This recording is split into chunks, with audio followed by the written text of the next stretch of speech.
Shri Sachidanand Sadguru Sainath Maharaj Ki Jai. Shri Sai Saicharitra, Chapter 23. Yoga and Onion. Shama cured of snake bite, cholera, ordinance broken, ordeal of Guru Bhakti. Preliminary. In reality, this Jiva, human soul, transcends the three qualities viz. Sattva, Rajas and Tamas. But being deluded by Maya, he forgets his nature, which is pure consciousness, knowledge, bliss, and thinks that he is the doer and thus entangles himself in endless miseries and does not know the way of deliverance. The only way of deliverance is the loving devotion towards the Guru's feet. The great player or actor, Lord Sai, has delighted his bhaktas and transformed them into himself, his nature. We regard Sai Baba as an incarnation of God for reasons already stated, but he always said that he was an obedient servant of God.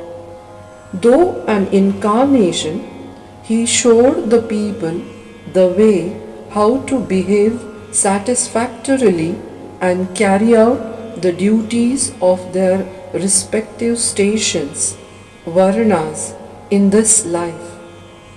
He never emulated others in any way, nor asked others to have something done for him. For him who saw the God in all movable and immovable things of this world, humility was the virtue. None he disregarded or disrespected, for he saw Narayana, Lord, in all beings. He never said, I am God, but that he was a humble servant, and he always remembered him and always uttered, Allah Malik. God is the sole proprietor or owner. We do not know the various kinds of saints, how they behave, what they do, etc. We only know that by God's grace they manifest themselves in this world to liberate the ignorant and bound souls.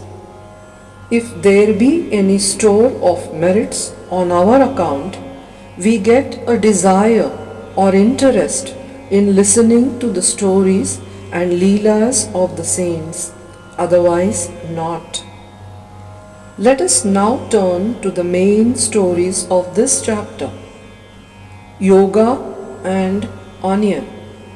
Once it so happened that a sadhak of yoga came to Shirdi with Nana Sahib Chandorkar.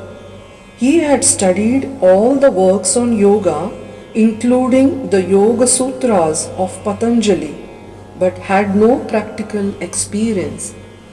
He could not concentrate his mind and attain samadhi even for a short time.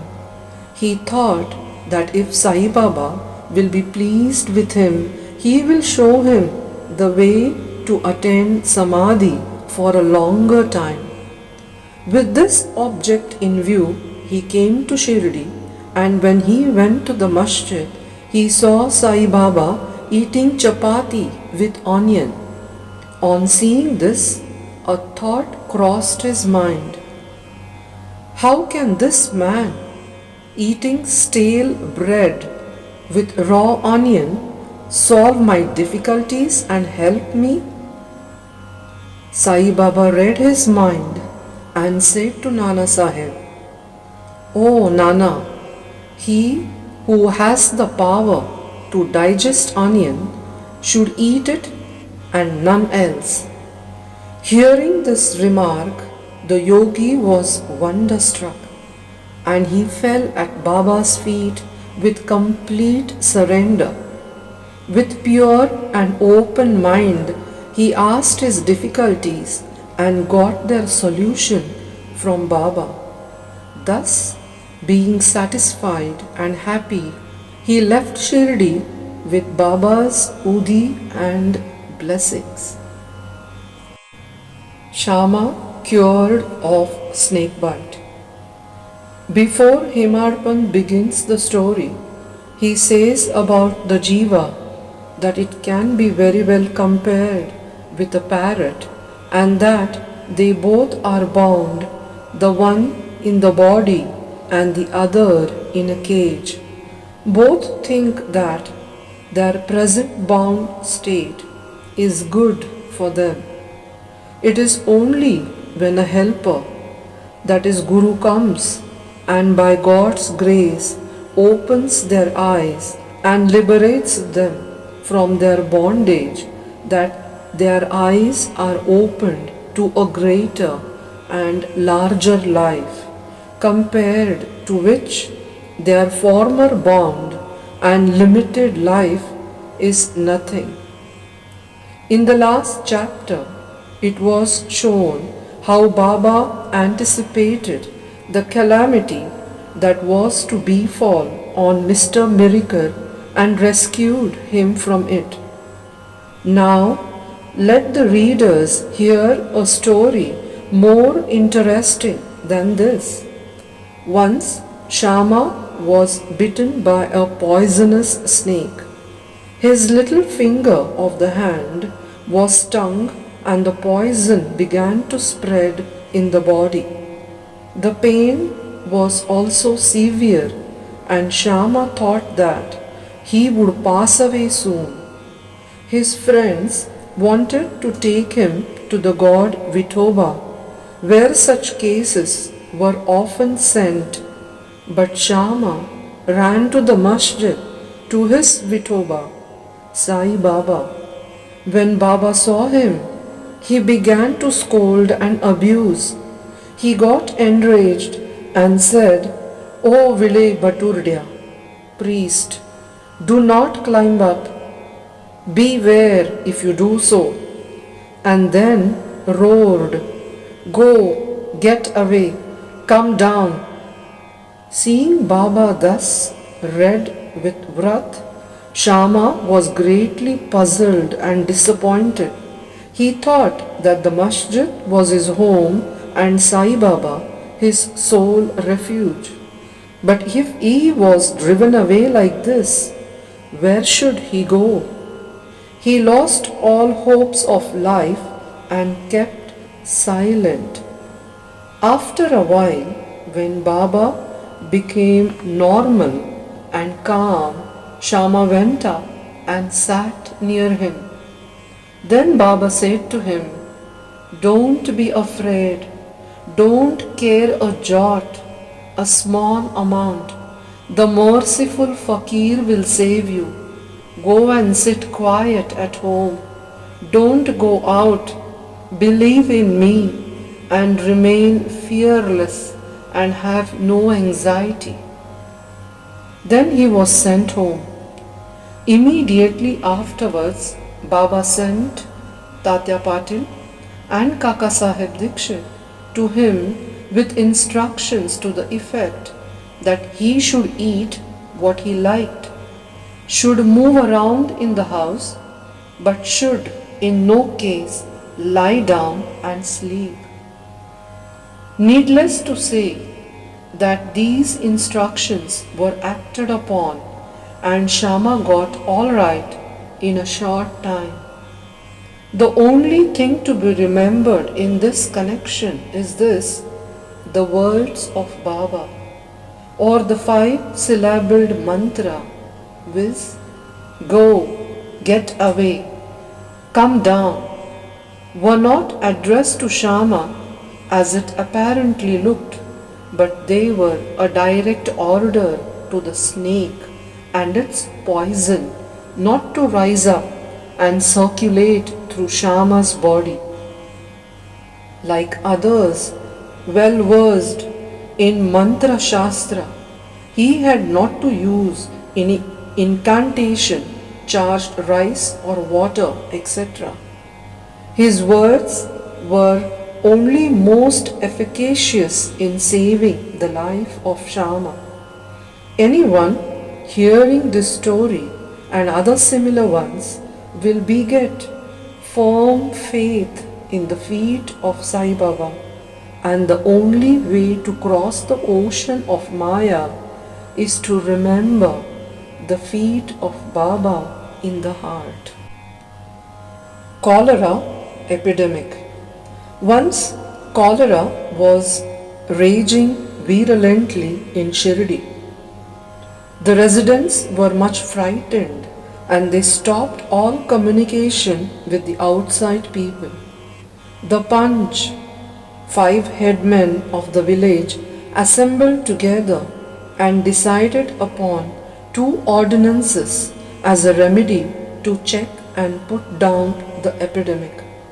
They were: no fuel cart should be allowed to come in the village, and no goat should be killed there.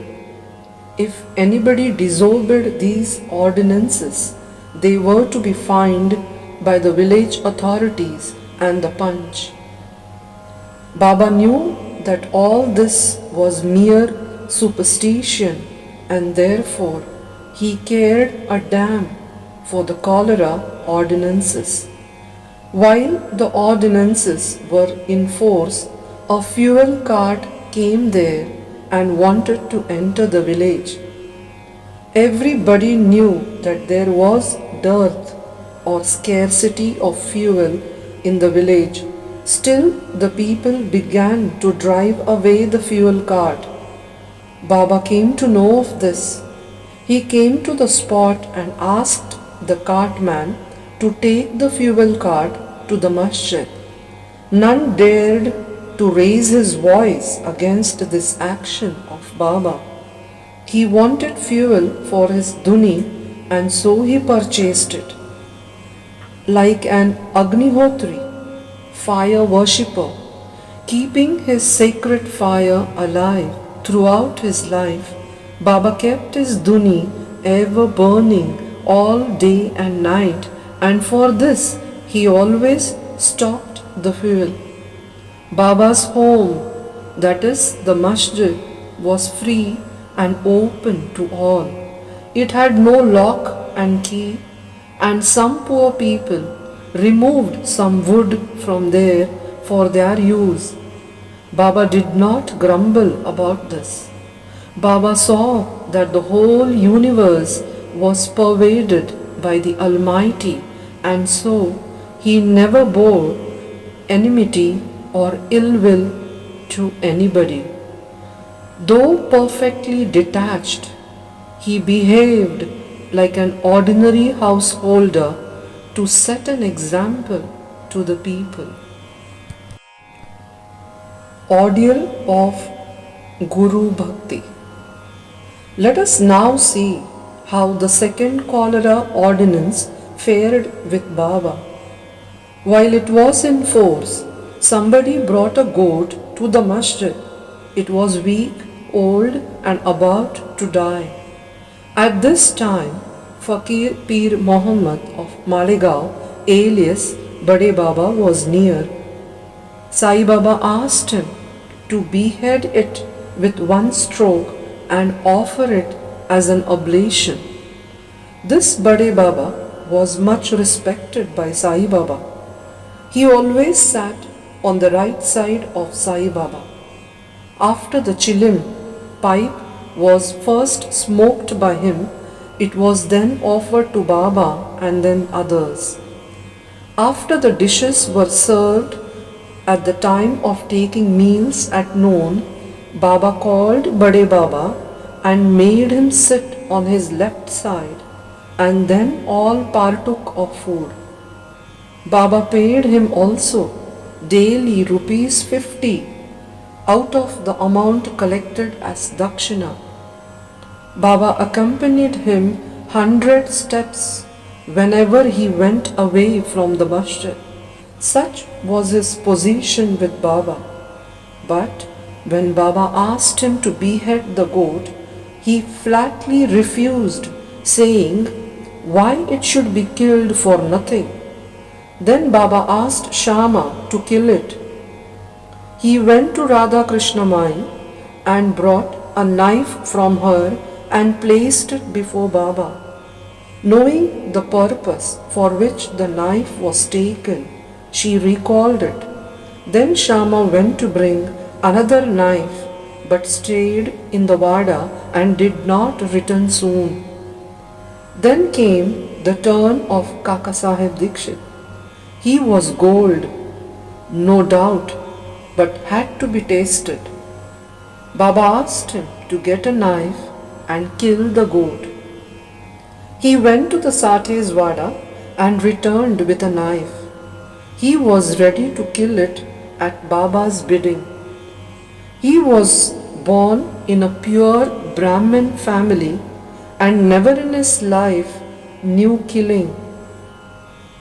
Though quite averse to do any act of violence, still he made himself bold to kill the goat.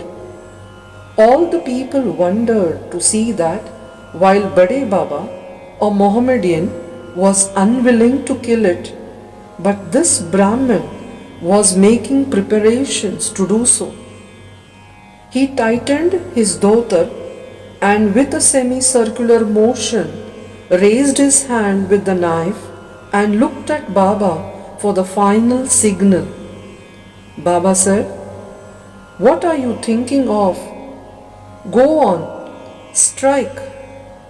Then when the hand was just about to come down, Baba said, "Stop! How cruel you are!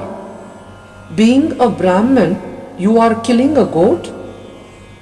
Kaka Sahib obeyed and kept the knife down and said to Baba, "Your word is law unto us. We do not know any other ordinance. We remember you always, meditate on your form and obey you day and night. We do not know or consider whether it is right or wrong to kill. We do not want to reason or discuss things, but implicit and prompt compliance with Guru's orders is our duty and dharma." Then Baba said to Kaka Sahib that he would himself do the offering and killing business. It was settled that the goat should be disposed of near a place called Takia, where fakirs used to sit. Then when the goat was being taken to that place, it fell dead on the way. Hemadpan closes the chapter with the classification of disciples. He says that they are of three kinds: first or best, second or average, or third or ordinary. The best kind of disciples are those who guess what their gurus want and immediately carry it out and serve them without waiting for an order from them. The average disciples are those who carry out the orders of their masters to a later without any delay. And the third kind of disciples are those who go on postponing the carrying out of their order and make mistakes at every step. The disciples should have firm faith backed up by intelligence, and if they add patience to this, their spiritual goal will not be distant. Control of breath, ingoing and outgoing, or Hatha Yoga or other difficult practices are not at all necessary. When the disciples get the above mentioned qualities, they become ready for further instructions, and the masters then appear and lead them on in their spiritual path to perfection. In the next chapter, we deal with Baba's interesting wit and humor. Bow to Sri Sai, peace be to all.